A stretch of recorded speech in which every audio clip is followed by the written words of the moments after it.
The first step towards achieving your dreams is having the right coach. Get the best education with TADCOM Lab and make your AutoCAD 2D 3Ds Max dreams come true. Download the app now.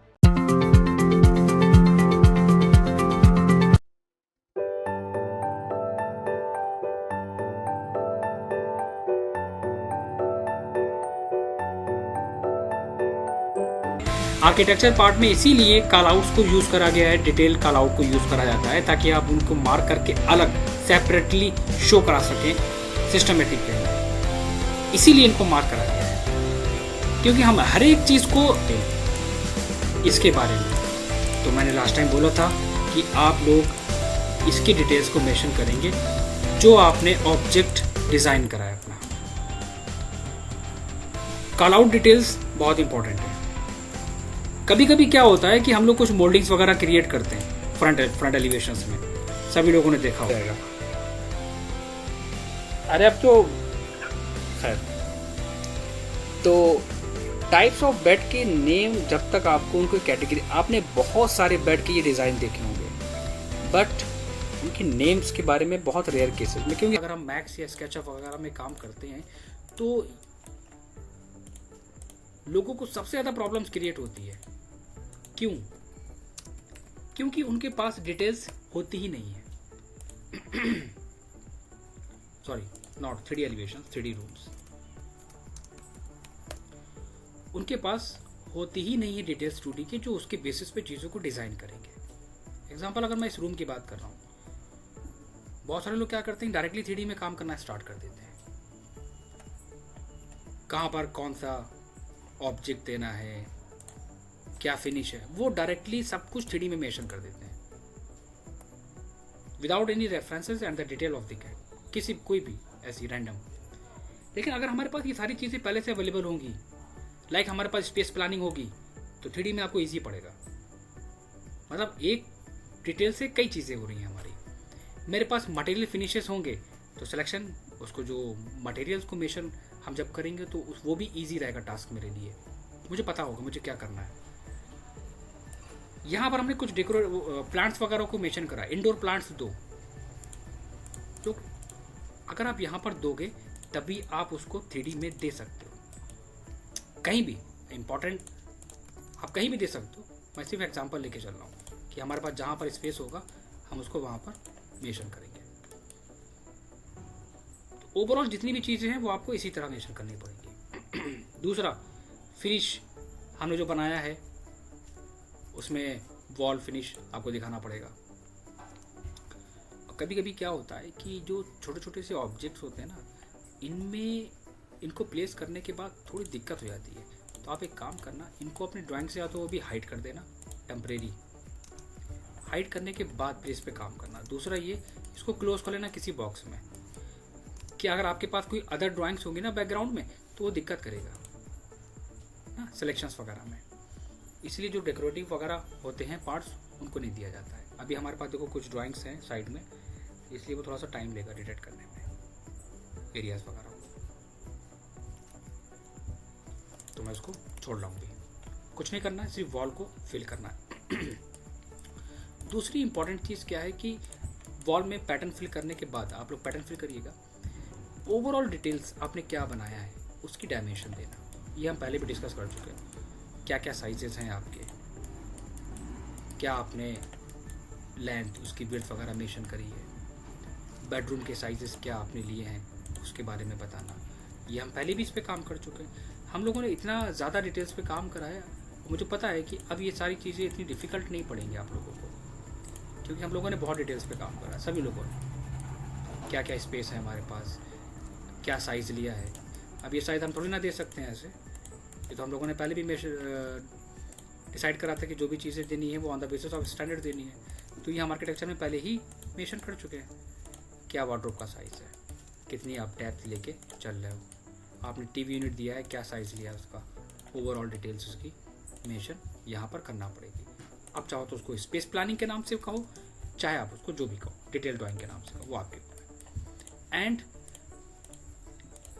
Dimensions, थोड़ा सा अलग font रखना, और ये हम पहले भी discuss कर चुके हैं कि आप अलग अलग डायमेंशंस भी दे सकते हो, जैसे हम लोगों ने पहले करा था, आउटर डायमेंशंस अलग और इनर डायमेंशंस को अलग दिया था। हम लोगों ने सेक्शन को मेंशन करा था। जो प्रोसेस अभी हम लेके चल रहे हैं, ये प्रोसेस हमें हर एक चीज में लेके चलना है, चाहे वो कुछ भी हो। थोड़ा सा अच्छा सा बनाना इसके सिंबल्स वगैरह को और मेंशन करना, ये इंपॉर्टेंट पार्ट है हमारा। ना ज़्यादा बड़ा होना चाहिए डिटेल सेक्शन, ना ज़्यादा छोटा होना चाहिए, क्योंकि इन्हीं सब चीज़ों पे बच्चा गलती करता है ज़्यादातर। अब जैसे कि आप कुछ एक्स्ट्रा देना चाहते हो, हम लोगों ने बहुत सारी डिटेल्स पे काम करा है, कोई रेफरेंस लिया है वर्किंग के लिए, एग्जाम्पल ले लो। अगर आपने कोई रेफरेंस लिया है तो एक बात का ध्यान रखना, अगर उस रेफरेंस में आपने जो डिज़ाइन चूज़ करा है तो आपको वो डिज़ाइन कैड पे बनाना पड़ेगा। कैड ब्लॉक हर एक चीज़ का अवेलेबल नहीं होता है, हर चीज़ का कैड ब्लॉक नहीं मिलता है, तो कोई बात नहीं, आप एक बार इसको डिज़ाइन करेंगे और उसको फिर आप हमेशा यूज़ कर सकते हैं। तो ये थोड़ी सी मेहनत आपकी सिर्फ वन टाइम है, वही चीज़ हम यहाँ पे भी करेंगे। ठीक है, तो एक काम करते हैं, पहले हम क्या करेंगे, बेसिक चीज़ निकालेंगे। टी आर डबल एंटर करा हमने यहाँ पर, ठीक है, और एक स्पेसिफिक एरिया निकाल लिया कि क्या क्या ऑब्जेक्ट्स हमारे दिखेंगे सारा। उसके बाद हम बेसिक ये डिसाइड करेंगे कि क्या क्या आपको रखना है फिनिश। क्या हम किसी बेड के फ्रंट एलिवेशन को यूज़ कर सकते हैं? हाँ बिल्कुल आप कर सकते हो, मैं अभी भी मना नहीं करूँगा, लेकिन वो बेड का फ्रंट एलिवेशन एक बात का ध्यान रखना, उस स्टैंडर्ड साइज पे कन्वर्ट होना चाहिए और ज़्यादा डेकोरेटिव नहीं होना चाहिए। तो सिर्फ मैंने बेसिक मॉडल दे दिया बस, इससे ज़्यादा कुछ नहीं। इसको मैंने लिया और शिफ्ट करा दिया। सबसे पहला काम बेसिक एलिवेशंस को निकालना, उनको डिज़ाइन करना, देन डिटेल देना। तीसरे वाले पार्ट पे आते हैं, इसी को मैं रोटेट कराऊंगा। बात हमेशा ध्यान रखो, सबके काम करने के तरीके अलग होते हैं। कभी भी ये मत सोचना कि हमारा काम करने का तरीका कुछ ऐसा होगा। कुछ डिज़ाइनर्स काम करते हैं, उनका तरीका अलग है, वो सिर्फ काम करते हैं किस पे, बेड को डेकोरेट कर दिया, यहाँ पर डिज़ाइन दे दिया, या यहाँ पर आपने कुछ भी कलर फिल करके शो करा दिया कि ये क्या क्या ऑब्जेक्ट है हमारे। कुछ लोगों के काम करने के तरीके बिल्कुल डिफरेंट होते हैं। उनका तरीका होता है कि दिस वन, आपने ये किचन स्टोर है हमारा, क्या हमने यहाँ पर दिया है फिनिश, वॉल्स के अंदर कलर फिल कर दिया उन्होंने, वॉल्स को सॉलिड दिखा दिया 252 के कलर के साथ में। एक तो ये होता है। कुछ लोग कहते हैं कि हम इंटीरियर पे काम कर रहे हैं तो फिर हम इंटीरियर को ही डिज़ाइन करके मेंशन करेंगे। दोनों बातें गलत नहीं हैं। मैंने पहले भी बोला था और अभी भी बोल रहा हूँ कि सबके काम करने के तरीके होते हैं। आपको जो बेस्ट लगे आप उसको कर सकते हैं।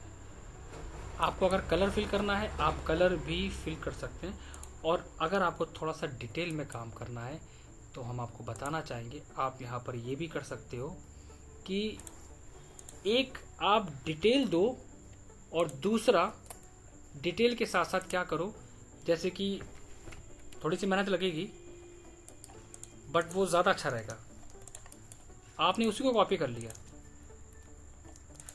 और डिलीट कर दिया। क्या है ये? हमारा पेंट है, हम वॉल को सॉलिड से दिखा रहे हैं, तो आप ये भी कर सकते हो। देखो उन्होंने क्या करा, सारा फिल कर दिया सॉलिड से। हमने क्या करा है, यहाँ पर हमने शो कराया है wall to be finished in paint as per selection. तो देखो उन्होंने पेंट कुछ ऐसा लिया है, मतलब हमने ड्राइंग को अलग अलग तरीके से रिप्रेजेंट करा है। ये मैं दिखाने की कोशिश कर रहा हूँ, कुछ इस तरह। साइज़ वगैरह हमने यहाँ पर सैंड लिया है, सैंड के साथ हमने कलर इफेक्ट लिया है, और वहाँ पर हमने इस तरह रिप्रेजेंट करा है। डोर है तो डोर को दो, मतलब एक दोनों तरीके बता दिए मैंने कि पहला तरीका आप इसको कॉपी करके इस तरह शो करा सकते हो कि ठीक है ये हमारा सेक्शन डिटेल हो गया एंड दिस वन इज आपका पूरा सॉलिड पार्ट हो गया हमारा ऑब्जेक्ट का। एक तरीका ये होता है, मैं पहले से सारी चीज़ें क्लियर कर रहा हूँ। डोर अगर आपका आ रहा है, आप डोर को मेंशन करो कुछ कलरफुल। देखो सब में काम करने देखो सबके तरीके अलग अलग हैं। हमें कहीं पे दे मैंने सबमिट करा है, मैंने मुझे लगा कि ये ठीक है, मैंने इस तरह दिया है, जैसा आपको बेस्ट लगे। लेकिन दोनों ही सही हैं, ऐसा नहीं है, कोई ऐसा नहीं है कि हम किसी एक में पर्टिकुलर डिटेल्स को मेंशन कर रहे हैं, ऐसा कुछ नहीं है। डिटेल्स हमारी दोनों में रहेंगी। डोर वगैरह अगर आपको देना है तो आप डोर डेकोरेट करके दे सकते हो, वहाँ पर डोर के डिज़ाइंस हैं, डोर के सिंबल्स वगैरह हैं, आप उनको बना के अपने पास रख लो, उसी की बेसिस पे फिर मेंशन करो इसमें, ठीक है। डोर वगैरह के डिज़ाइन जो ब्लॉक होते हैं आप उनको कुछ इस तरह यूज़ कर सकते हैं। ज़्यादा हाईलाइटेड ब्लॉक्स यूज़ नहीं करने, बहुत लाइट रखने। तो ये दोनों ऑप्शन हमने एक्सप्लेन कर दिए, लेकिन अभी आपका इस पे काम करना ज़्यादा ज़रूरी है, उस पर इतना ज़रूरी नहीं है। उसको तो मैं कॉपी पेस्ट करके उसमें चेंजेस कर लूँगा। तो पॉइंट नंबर 1, प्लान, और प्लान के साथ आपको चारों एलिवेशंस क्रिएट करने हैं और आपको ये दिखाना है कि आप अपने क्रिएटिविटी की बेसिस पे इसको कैसे डिज़ाइन करके दे सकते हो। ये छोटा सा डिफ़िकल्ट टास्क है कि